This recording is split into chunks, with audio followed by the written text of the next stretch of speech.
Hello, मैं देवी संसागर। आप सभी को मेरा प्यार भरा नमस्कार एवं साथ में आपके प्रिय माता पिता को भी मेरा सादर नमस्कार। चलिए दोस्तों, जानते हैं आज एक आदेश जारी हुआ है, सरकारी आदेश जारी हुआ है। राष्ट्रीय आय एवं योग्यता आधारित परीक्षा छात्रवृत्ति योजना 2022-23। ये है छात्रवृत्ति योजना 2022-23।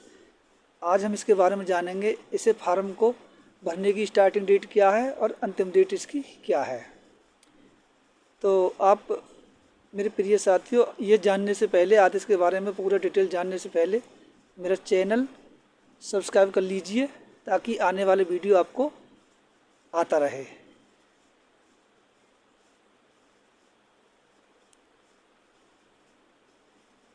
चलिए यहाँ से स्टार्ट करते हैं। ये डॉक्टर सर्वेंद्र विक्रम बहादुर सिंह, ये शिक्षा निदेशक हैं उत्तर प्रदेश बेसिक शिक्षा के। इन्होंने इसे जारी किया है। जारी करने का दिनांक है 24 अगस्त 2022 में ये जारी हुआ है। इस आदेश में पूरी जानकारी है, कहाँ से इसे भरा जाएगा, इसकी स्टार्टिंग डेट क्या है, कौन इसे भर सकता है। तो मैं आपको थोड़ा सा बता देता हूँ। इसको उत्तर प्रदेश के जो मेधावी छात्र हैं, जो पढ़ने में अच्छे बच्चे हैं, होशियार हैं और साथ में निर्धन हैं, यानी गरीब हैं, और जिनकी वार्षिक आय 3,50,000 रुपये है, ऐसे परिवार के बच्चे इस आवेदन को कर सकते हैं। तो इसके बारे में और जानते हैं, और अधिक जानकारी आपको मैं ये बता देता हूँ। कृपया वीडियो पूरी देखना और ध्यान से सुनना और देखना। देखिए, ये बेसिक शिक्षा निदेशक का आदेश मैं आपको बता देता हूँ। ये आपको आदेश कहाँ से प्राप्त होगा? www.entda.co.in पर ये फार्म पूरा उपलब्ध है। इस साइट पर जाकर के आप इसे भर सकते हैं। चलिए मैं यहाँ ये लिख देता हूँ, www.entda.co.in।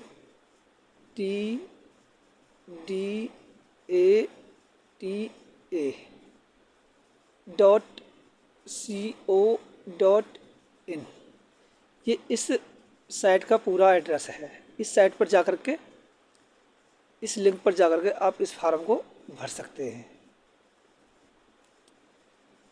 तो दोस्तों, ये चलिए मैं ये बता देता हूँ ये क्या है।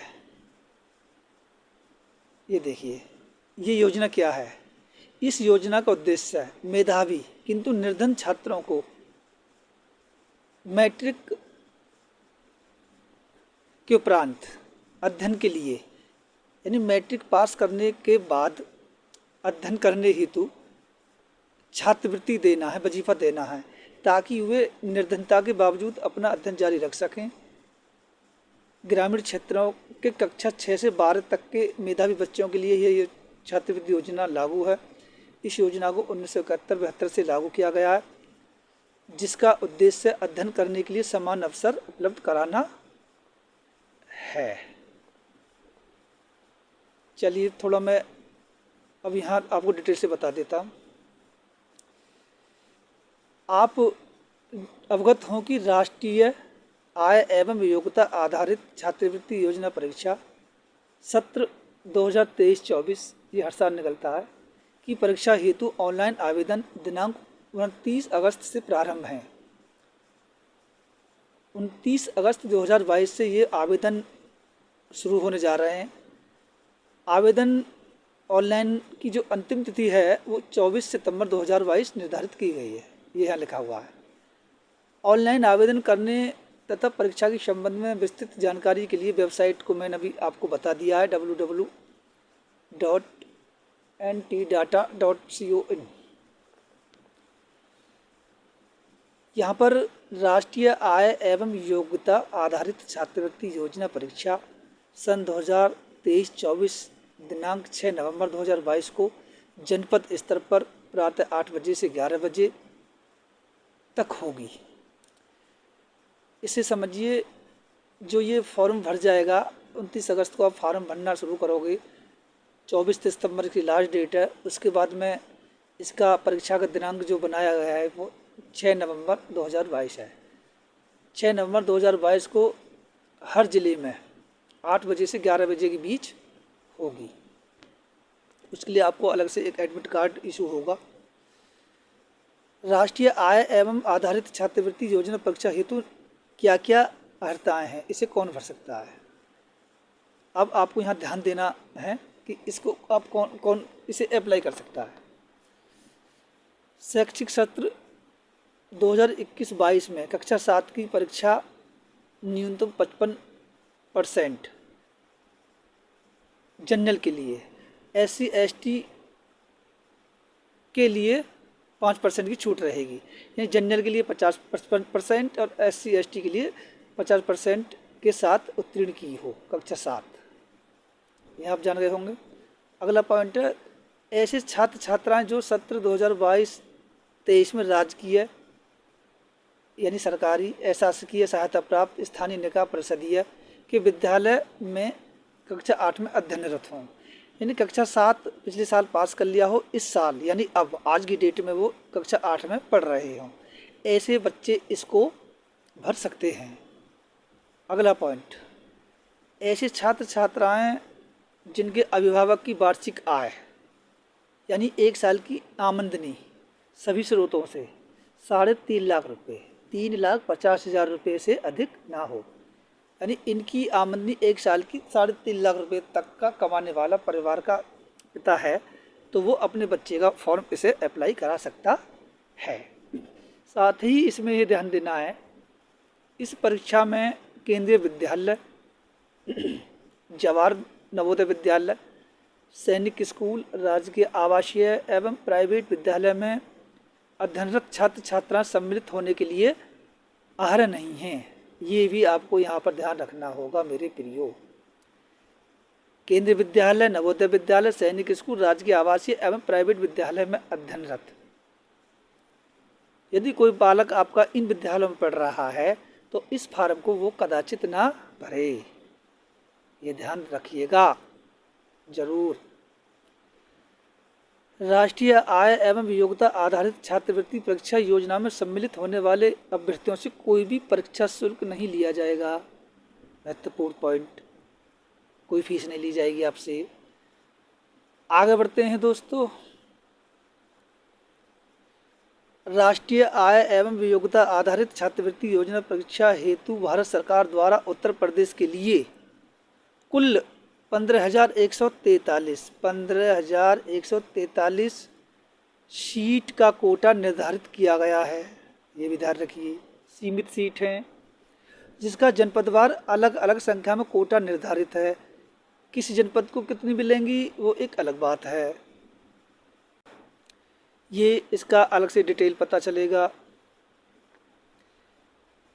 और यहाँ पर मैं आपको बता देता हूँ, इस परीक्षा हेतु राज्य सरकार के नियम अनुसार आरक्षण देय होगा। मेरिट के आधार पर चयनित छात्र छात्राओं को छात्रवृत्ति के रूप में क्या मिलेगा ये जान लीजिए। जब आपका बच्चा परीक्षा करेगा नवंबर में, उसके बाद उसका एक मेरिट में नंबर आएगा, उसमें सेलेक्ट होने के बाद में उसको 1,000 रुपये प्रति माह की दर से रुपये 12,000 प्रति वार्षिक, मतलब 1,000 रुपये प्रति माह के हिसाब से 1 साल के 12,000 रुपये हो गए। यानी उसे 12,000 रुपये सालाना वार्षिक छात्रवृत्ति मिलेगी। ये प्रस्तावित है, जो भारत सरकार द्वारा निर्धारित प्रक्रिया के अंतर्गत देय होगी।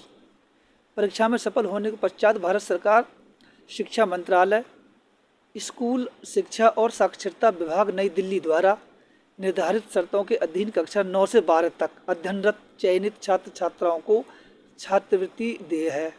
शैक्षिक सत्र के व्यवधान होने पर यह छात्रवृत्ति देय नहीं होगी।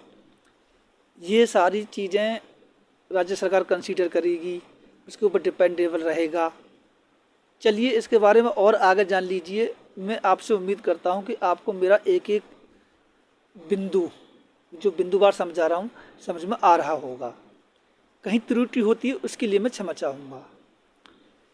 यहाँ पर ये आदेश कहता है, विगत वर्षों में यह अनुभव किया गया है कि उक्त परीक्षा में जनपद हेतु निर्धारित कोटे के सापेक्ष क्रम संख्या में छात्र छात्राओं की प्रतिभागिता होती है।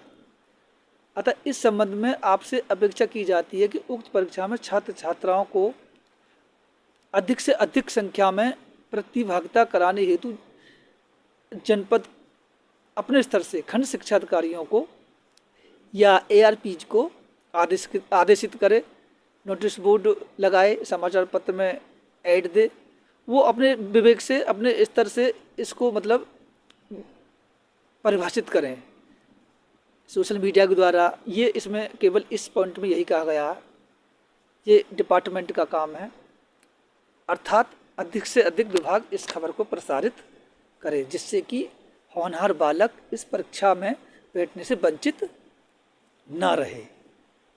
तो दोस्तों, मैं उम्मीद करता हूँ आप इस आवेदन के बारे में जान गए होंगे और मैं आपसे यही कहना चाहूँगा कि आप अपने बच्चे का फॉर्म 29 अगस्त को ज़रूर भरें, इसको भूलें नहीं, इससे आपको लाभ मिलेगा, आपको आर्थिक सहायता मिलेगी।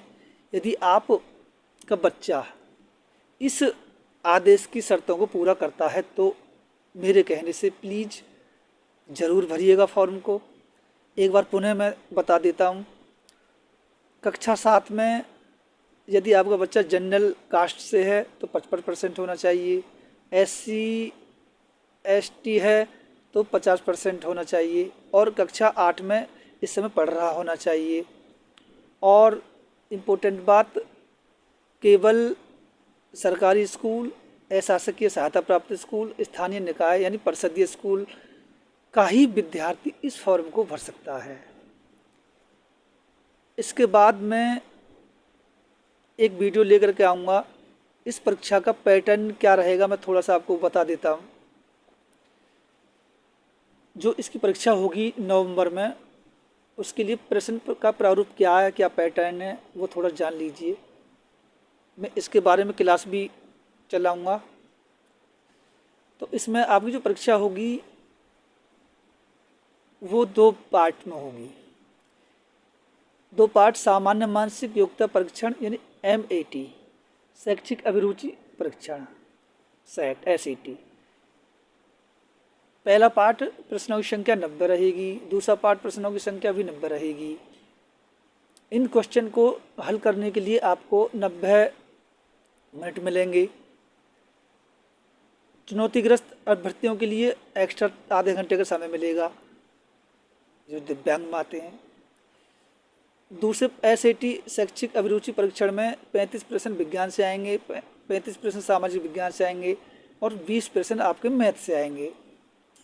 दोनों प्रश्न पत्र मिलाकर SC ST के लिए न्यूनतम 32% तथा अन्य वर्ग के लिए 40%, यानी कि SC ST के लिए 32% पास होना ज़रूरी है,